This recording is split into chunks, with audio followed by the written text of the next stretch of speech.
جابر بن عبداللہ رضی اللہ عنہما سے روایت ہے کہ نبی صلی اللہ علیہ وسلم نے فرمایا، جب آدمی اپنے گھر میں داخل ہو اور داخل ہونے کے وقت اور کھانا کھانے کے وقت اللہ کا ذکر کرے یعنی بسم اللہ کہے تو شیطان اپنے رفقا یعنی اپنے ساتھیوں سے کہتا ہے کہ نہ تمہارے سونے کی جگہ اور نہ تمہارے لیے شام کا کھانا ہے،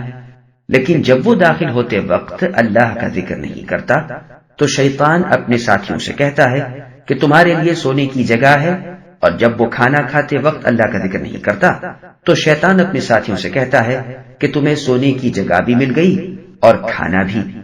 دیکھیے صحیح مسلم حدیث رقم 2018، سنن نبی داؤد حدیث رقم 3765 اور سنن ابن ماجہ حدیث نمبر 3887۔ ابو امامہ الباہلی رضی اللہ عنہ سے روایت ہے کہ رسول اللہ صلی اللہ علیہ وسلم نے فرمایا، 3 آدمیوں کی حفاظت اللہ تعالیٰ کے ذمے ہے۔ پہلا، ایسا آدمی جو اللہ عز و جل کے راستے میں جنگ کے لیے نکلے تو یہ شخص اللہ تعالیٰ کی ذمہ داری میں ہے، یہاں تک کہ اللہ اسے فوت کر کے جنت میں داخل کر دیں یا اسے اجر و ثواب سے لوٹائیں گے جو اس نے حاصل کیا ہو۔ دوسرا، ایسا شخص جو مسجد کی طرف جائے تو وہ اللہ تعالیٰ کی حفاظت میں ہے